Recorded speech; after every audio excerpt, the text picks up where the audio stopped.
Adam is one of our national educators. We're so glad to have you here. Thank you for having me. Yes. So today we're talking about Pro Stitcher Designer and all the great things you can do with that. And Adam, tell us why you love Pro Stitcher Designer. Do I love it? Just kidding, I do. So, Johnny, I'm not an artist. I can sew things together. I can follow a pattern, but I cannot draw. I cannot draw to save my life. I can stitch a feather, but if you make me put that on paper, I just giggle. But I do a lot of quilting, and I do like straight lines. I love straight lines. I would say I'm more of a modern quilter. I don't know if you can tell with my quilts behind us. But designer lets me pull out the stuff from my brain, right, or pull out blocks from my quilts, and have Pro Stitcher stitch them really easy. Right. So I find myself using designer quite a bit because I'm able to come in, digitize something, and then just take it off to the machine, have it do the hard work, and then I get to go in and do, you know, straight lines, ruler work. Yeah. Swirls. Back to piecing, right? Yes, back to piecing. I oftentimes have my Pro Stitcher running, and I'm in the piecing in the corner. Right. Or Pro Stitcher's running, embroidery machine's running, I'm piecing. Or really, I'm probably eating lots of candy or playing PlayStation.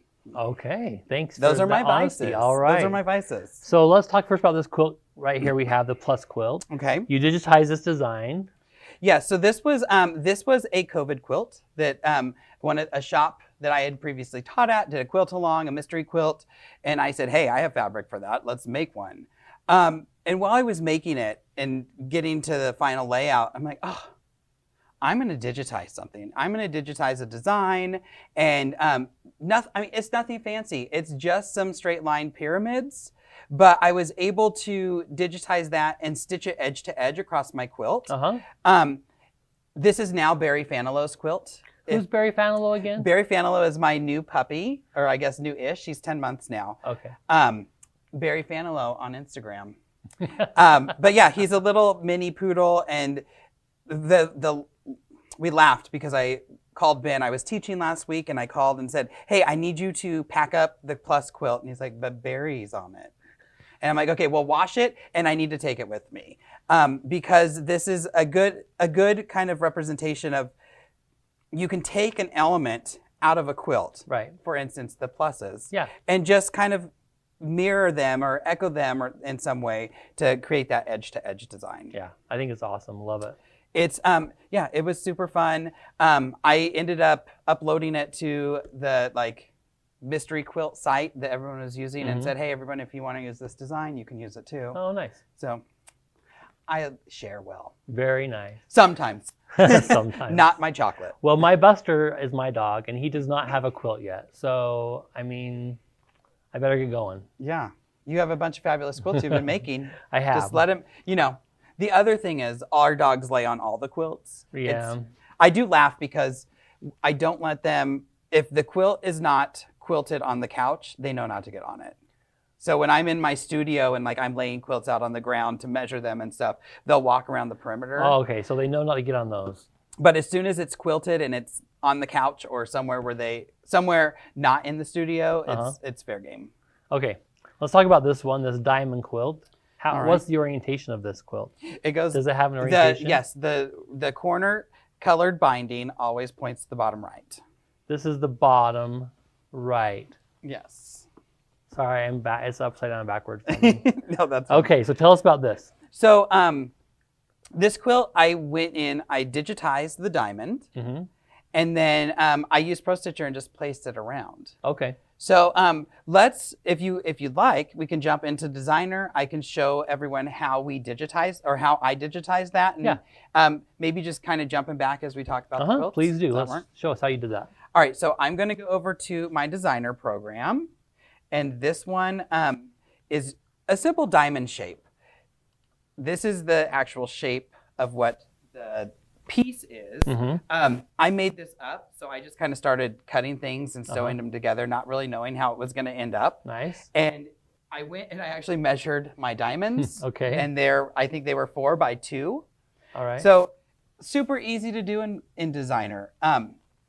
Now, if you're watching at home, this is not teaching you how to use Designer. Take a class. Or ProStitcher.com, because now that it's ProStitcher Designer, there are so many great videos on ProStitcher.com. Right. I'm always sending people there. And, you know, on Facebook, I always see people like, oh, I don't know how to do this, or I don't know how to do this. And it's always ProStitcher.com, because you can find anything you need there. Yeah. And then you ask your question. But I'm going to go over to my tools. Okay. In my file tab. And what I love about ProStitcher Designer is that it works like ProStitcher. Yeah. Files, ribbon, we have stuff in our sidebar. We're all used to that. So here's the diamond that I already created, but I'm just going to do I'm going to make another one. So I'm going to use my line tool. And this is my favorite tool because I like straight line stuff. Right. And to do this, again, I measured it. I knew they were 2 inches wide. So I'm zoomed in so I can use my graph. And I'm going to right click on my ruler and make sure my snap to grid is on, because most of the things I need are going to be perfectly lined up to those grids. And I will place my first point.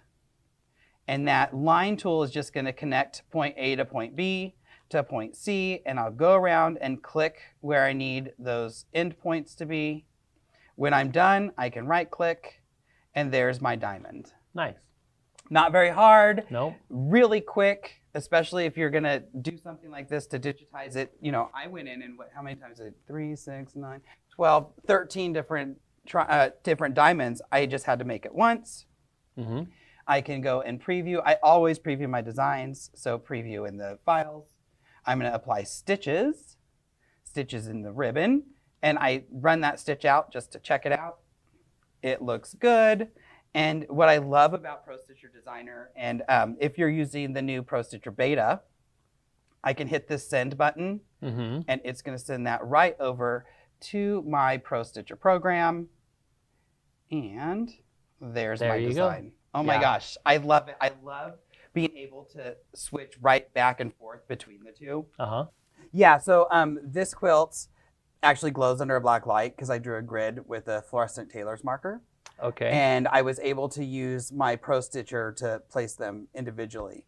The other thing about Designer is I could have printed this out and made a stencil. Right. And then drew my grid, stencil and pounced those diamonds on, and then just stitched them with a ruler. Yeah. So I did use a ruler to stitch around the diamonds themselves, or the colored diamonds, and then I just went in with free motion because I love free motion that much. Nice.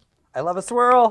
You do love a swirl. Okay, what's next? Oh, look, my little mug rug I made. Okay, tell us how you did that. So I'm a big fan of thinking outside the box, and these designs are all included in your ProStitcher. So you have these snowflakes, and you have the little gingerbread man. I did crop out that gingerbread man. I believe it's a gingerbread man and gingerbread woman. Okay. And I cropped out. I just wanted one of them. And then I opened a bunch of those snowflakes, and I believe they're under your HQ blocks or PS design blocks, and just moved them around and put them where I wanted. But what I digitized in Designer was the outside, to have this basically do all the stitching at our machine. So I didn't have to do anything other than I top stitched the edges at the end just to make sure everything was closed. Okay, so you're saying you digitize these squares. I digitized the squares and had ProStitcher stitch those squares. Right. And then I put designs in them. I laid my backing on, had ProStitcher stitch an outside edge, cut it off, turned it out, and then top stitched. Okay, awesome. Next we have this star, right? Yes, and it would go like this. So sorry. Oh, the colored corner is always the colored corner. Okay, I'm going to show this so the camera can get in there a little better. So tell us what you did with this one. So this one, I digitized the star blocks. Okay. And we're calling this the PS star. Okay. Because it was my ProStitcher star, and I wanted to find out where to find it. So I created those blocks. I knew that I wanted to use that same shape in my negative space. I didn't really know how I wanted to use it. So I took those blocks, I took one of those blocks, digitized it, and was able to kind of audition a few things in that ProStitcher, and then come back in finally place them where I wanted them, and then use the machine to stitch those out. So I stitch them out with those colored threads. So it's just a different, it's Magnifico thread. And I don't do a lot of using different colors. Right. So this was a little bit outside the box for me because you definitely see it if it messes up. Yeah. But because Pro Stitcher was doing it for me, it wasn't that stressful anymore. Yeah. So I'm going to, can we show them how I did it? Oh, yes, please. All Show right. 'em. So I'm going to flip over to my Pro Stitcher Designer. And again, this one's called PS Star Quilt. Okay. And this is the finished design. Again, you kind of have to think of how you want this to stitch out. When I create designs, I like to have a little bit of overstitching at the end of the beginning. Okay. So maybe like a 1/4 inch. So then it does my tie off for me. Right. I always tie off anyway, but I do like that little bit of overstitching. So this is a 10-inch square. So how I made this is, let's see if I can get 2 of them on my screen. Maybe. So I'm going to go to my tools and I'm going to open the artwork tool, and I want a rectangle. And I simply just drew a rectangle. Didn't have to be any size specific because I'm going to resize it the way I want it. Okay. So there's my rectangle. I'll come and select it with my select tool, which is going to be the pointer on the left. And if we look at our artwork on the sidebar, I can come in, click this little box with the squares on the side, which is our transform box. And I'm going to change this to 10 by 10. Okay. Right here, it says maintain aspect ratio. And if I were to change this to 10 and hit apply, the height isn't 10 because I didn't make a perfect square. So I want to make sure I turn that off when I'm creating this. I don't need that, the aspect ratio to stay the same. Right. I want it to be exactly how I'm going to put it. Okay. in. So I'll hit apply. And now I have my 10 by 10 inch square that I can drag around. And I'm going to stick it just right next to our star. So that was step 1. Yeah. Step 2, I knew that the center square area ended at 4 by 4. Okay. So I just simply clicked here and I hit Control Copy, Control Paste, but I will click it on the screen for you to see. Okay, thanks. So I'm going to click Copy and then click Paste. And now I have a second design. You can't see it because it does it right on top of itself. So down here, I can click on my sequence view and I see that I have different artworks. So I'll click the last one. And if you hover right here, it shows you what that artwork is. And those are squares. There's my star. There's another square. Right. So I will come back to my transform. I'm going to click that maintain aspect ratio and just change it to 4 and hit apply. And now there's my 4-inch center square. And I just have to go in and add my other pieces. So this is where I will zoom in because I want to see that grid. I use the grid all the time. And I like that snap to grid too. oh my gosh, Snap to Grid, amazing. And available on Pro Stitcher Beta. Yes, it is. So I do know that this, this outside square is going to be a 5 by 5. So I just started out in the corner and maybe I'll snap here or I'll click here. I'm coming in, I have that kind of echoed area square in the outside and I'm just going to come around working my way through this star. Now what happened, oops, I went outside the lines. What do you do now? Backspace. If you tap backspace, it erases that love it. that point you just put. Okay. And I can click to the correct place. And oops, did I think I missed something. Where am I going?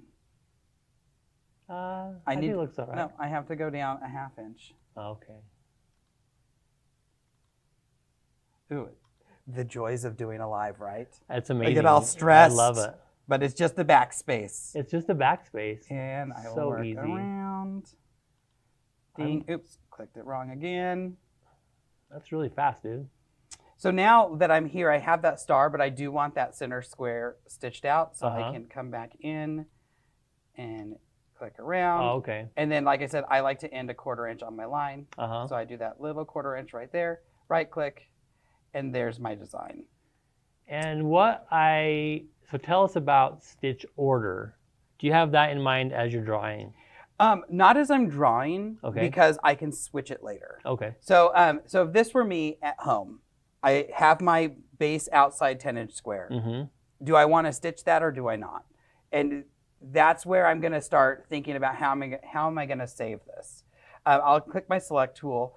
Right now, our stitch order is the inside square on the left, and then the star on the left, and then the outside square on the right, the inside square on the right, and the star on the right. So usually I wouldn't have this mirror image. So I'm going to pick up these 3 pieces, and I'm just going to do a copy, and we're going to open a new file so we can kind of see this better. So I went File, New. It opened a new window. I had already copied it. Then you just paste. So I'm going to paste it. And there's the block that we just made. So this is where I'm going to decide, okay, do I want that outside block? And in my case, I didn't. Right. So if I come into my sequence view on the bottom right, hit my plus, I'm going to have some options. I'll select the square, and then I'm just going to hit delete. And I'm going to take that one off. Now, this is where it gets tricky about your stitch order. Do I want it to stitch the center square first? Do I want it to stitch the outside first? And in this case, it doesn't really matter. I think I stitched the inside and then the outside, maybe. I don't know. Like I said, it doesn't really matter. It doesn't. It's gonna stitch the order that I originally made it. But let's say, so right now it's stitching the inside square and then stitching the outside square. If I didn't want to, if I wanted to stitch the outside first, I could simply left click on that in that artwork for the inside square, drag it down, and now it's stitching the outside and then the inside. So it's super easy to change. And it's going to stitch in the order you drew them, correct? Yes. Okay, that's why I want to make sure people clarify that a little bit. So yeah, it will stitch in the order you draw. But again, very easy to change. Just like if I were, and you know, maybe I forgot to do that here in my Pro Stitcher Designer. I could change that stitch out in Pro Stitcher, which is usually where I do most of that stuff. Okay. I'm usually just designing and not thinking that far ahead. Okay. Because you have to have a plan if you do that. So yeah. Yeah, I'm the same way. So what if I don't have a robotic system like Pro Stitcher or another robotic system? How could I use Designer to stitch out that square? Oh, you just print it. You just print it on your regular paper. Okay. You would take that to your domestic machine. I've actually made, so you're making a stencil. You're going to have it print on your printer. If they're bigger than 8.5 by 11, you just tape those pages together. Right. I virtual teach ruler classes, and I send them like a 4-page stencil that they need to make at home. Yeah, then you would stitch it out in your domestic machine and just have it puncture, take the thread out, and have it puncture those spots, use a pounce pad on it. I've actually just stuck them on my long arm before and used the long arm to stitch those. You know, depends on how fast. Stencil. Yeah. You know what makes a great stencil? Well, you're not going to be printing on this, but sometimes I will print it out, and then I get golden threads paper. Right. And use that golden threads paper as my stencil, because that will take a ton of beating. So that stencil will last a long time. Okay. And you can use multiple layers. So if you maybe you're going to make 100 of these. I might not use the same stencil for all 100. I would maybe make 5 layers and have it do this, or make the stencil with those 5 layers. Right. So, but yeah, that golden threads paper works great. You could fold the golden threads paper over 5 times, you can do it like out 15 times, and then spread it out, and you've made a little, right? Oh yeah, then you have your pantograph. A pantograph, and you can make a pantograph out of this as well, right? Yeah, so you would if you made an edge to edge. Yeah, so maybe the pyramid quilt, I could print it out, and again, you're just taping those papers together, and now you have a pantograph. All right. Homemade. Excellent. Thank you for this. Let's talk about this beautiful thing. This one's upside down, but just because I made it, so I know that the arrows point down. Well, I can't see anything different about the binding. Okay, so this is a special one. I didn't put my little flair in the binding. Okay, but we're talking about this right here, right? Yeah, so in this quilt, I don't know if you've noticed I like flying geese. I haven't noticed. I couldn't tell. I did put a hanging sleeve on this one. Oh, okay. like flying geese, I'm not a fan of binding. But look how fun this binding is because it's nice. And I use it was straight lines that I cut on the bias. I love it. So in this quilt, I knew I was going to do just some simple rulers. For our camera people, we want to show this this little spot of flying geese there. Can you see that or no? I need to adjust it a little bit. Okay, like that, right? Okay, so show us how you did that. All right, so I knew that I wanted to do flying geese to mimic the geese in the quilt. Right. So how I did this, and I'll show you on the computer, but I knew how big these geese were, and I wanted everything to stay proportional. Right. Because flying geese can be weird, because if you're just starting to make flying geese in your designer, how big do you make them? How tall are they? How wide are they? You know, you start Googling and then you go down this rabbit hole of, ooh, I don't know how the goose is supposed to look. So I knew that some of these were going to be 5 inches wide by 2.5 inches tall. So let's go over to my designer and I will show you how I did this. Show me how you did it. So this is just one of them. I think in this quilt, I made them all different sizes. The flying geese? Yeah, because there's little tiny flying geese over there. Oh, I didn't even see that Maybe I only one. stitched in 2 of the phantom rows. Yeah, I made the other geese all different sizes. So, oh, sorry. There we go. So in this one, I made them in sets of 5. So this is my set of 5. This is 5 inches wide, and if I zoom in, we can see our grid lines. I love grid lines. Me too. I am a big fan of grid lines. Same. Now, let me show you something. I'm going to move this design. And because I use grid lines, so this design is hanging out over at -11, and I would have to use my brain. Okay? Nobody wants that. I love to use my brain, but not on things that aren't fun. Yes. Like math. Although I used to be an accountant, so I actually do like math. Oh. But when I'm just trying to digitize something, I don't want to use math. Right. Okay. Especially if I have snap to grid and grid lines. So if I have this design selected, I can go to my Modify tab, and there's a button that says to origin, and I'm going to click that, and it's going to move it to my 0, 0. Okay. So it makes it so much easier to use. And now I know that my left and right are going to be at 2.5, and I just need those 2 inches tall. I use the line tool. It's pretty much the only one I use because I like straight lines. And flying geese are straight lines. Right. So let's see, I'm going to slide this over, and I'm going to pick it up by this little X, drag and drop it, and we'll just make a mirror image. So I'm actually going to use the 0 through 5, which will also help me to not have to stress. Right. So if I start here, and I'm going to start in the center, so I'm going to start at 2.5, because I want it to stitch down one side and come back. Okay. So there's no over stitching on those geese. So I can come out to the edge.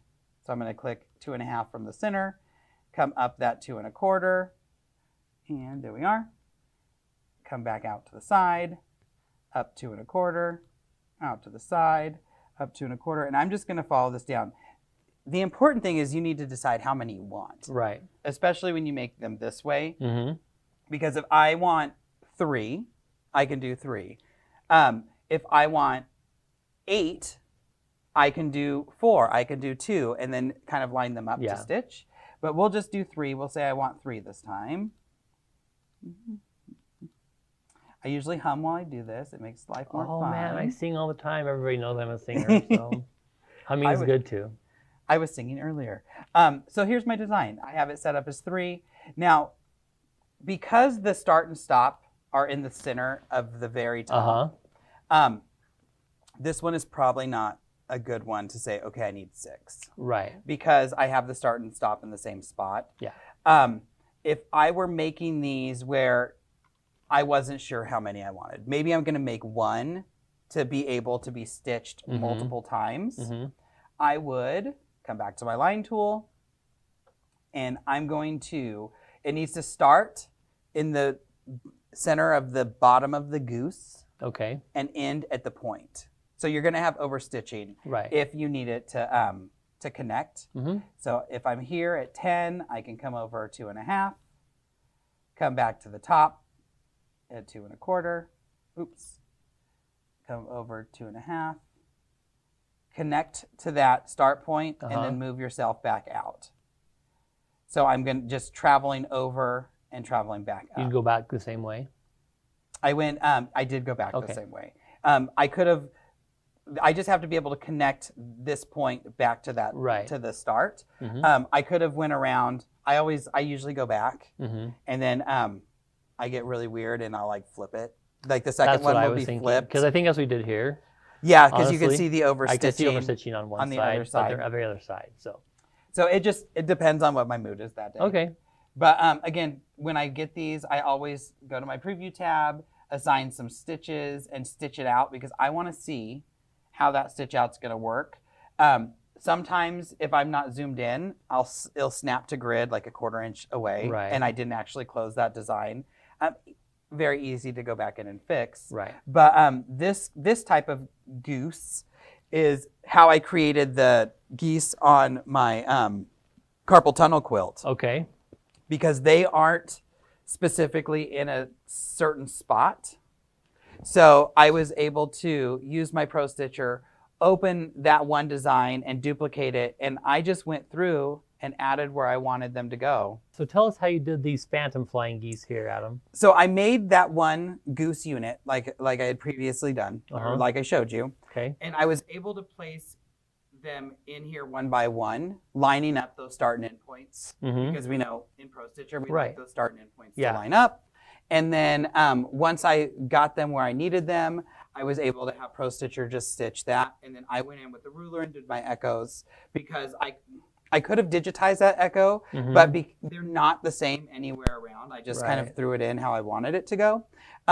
In the semicircles, I was able to set up one because all the semicircles were paper piece, so I know they were all the same size. Right. And it was very easy to kind of go in, and I drew with my HQ iron off pencil. Okay. The center line, I just grabbed a ruler and used that to mark that center line. So I was able to place the point on that center line, and then if I needed to turn that goose or anything just a little bit, I used my like nudge and my I call it rotate nudge. I don't know the technical term for it. Yeah, probably good. The mini rotate where you can change slightly. The slightly rotate on the bottom right of your rotate tab in your sidebar. I use that one a lot. Yes. We're going to call it rotate nudge. Rotate nudge is a good one. Rotate nudge to put them in the right order. So once I set this design up, I saved it. I saved all those geese as a design because I was able to reuse it. These ones, again, I didn't. I just had Pro Stitcher stitch it out because And here, did you just draw this freehand? Did you freehand that at all? Or did you draw this in at all or just kind of do it I think sight? I might have maybe made a line. Again, I used that fluorescent Taylor's marker. So I might be able to, if we put that on here, we might see a few lines. On black light? Okay. Yeah.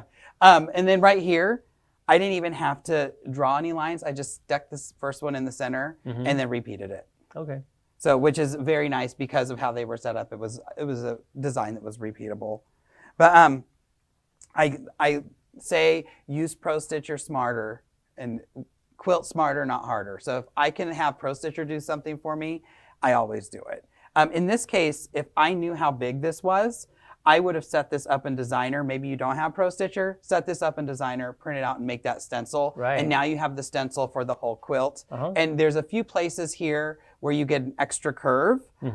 This one's a little different because how this curve swings in and out. But if it were some of the other ones, I could just use 1/4 of that stencil. Right. So, but I wanted all of this to kind of interact together. Yeah. So. Well, I love this quilt. I love this quilt, and I'm sad that it's staying here with you for a while. It is? It is. Oh, I'm hanging it above my desk. So, as long as I get pictures. Okay. I'll have to check on my baby. Okay, Adam, thank you so much for joining us. We're glad to have you here for HQ Live.